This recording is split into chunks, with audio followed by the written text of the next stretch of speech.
సింహరాశి సింహరాశి వారికి ఒకే ఒక గ్రహం శుక్రగ్రహం అనుకూలంగా ఉంది. శుక్రాచార్యుల వారి యొక్క స్థితి రాహుతో కలిసి శని గారితో కలిసి ఉన్న కారణం చేత చాలా బాగుంటుంది అష్టమ స్థానంలో అని చెప్పడానికి రావడం లేదు. మరి ఒకటే ఒక గ్రహం బాగుండి అది కూడా అంతంత మాత్రం ఫలితాలు ఉన్నాయి అంటే వెరసి 9 గ్రహాలు కూడా మనని ఇబ్బంది పెట్టేటటువంటి స్థితిలోనే ఉన్నాయి అని అర్థం చేసుకోవాలి. అన్ని గ్రహాలకి ఒక్కసారి నవగ్రహ హోమం చేసుకోవాల్సిందిగా సూచన చేస్తూ ఉన్నాను. అలాగే నవధాన్యాలు కూడా దానం చేయండి. ప్రతి విషయంలోనూ అప్రమత్తంగా ఉండండి, మౌనంగా ఉండండి. ఇది చాలా చాలా చెప్పదగినటువంటి విశేషాంశం. ముఖ్యంగా కుటుంబంలో అతి జాగ్రత్తలు తీసుకోవాలి. దూర ప్రాంత ప్రయాణాల విషయంలో అతి జాగ్రత్తలు తీసుకోవాలి.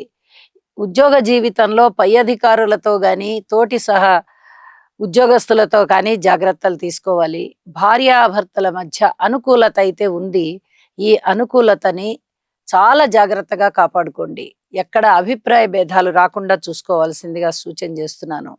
ఇక వారాంతంలో కూడా ఇలాంటి పరిస్థితే కనిపిస్తూ ఉంది. చంద్రుని యొక్క స్థితి వ్యయస్థానంలోకి వచ్చి ఉన్న కారణం చేత అనుకూల స్థాన చలనాలు ఉండబోవడం లేదు. అలాగే మనశ్శాంతి కూడా కొంచెం తక్కువగా కనిపిస్తుంది. విద్యార్థులు బాగా ఎక్కువ కష్టపడాల్సి ఉంది.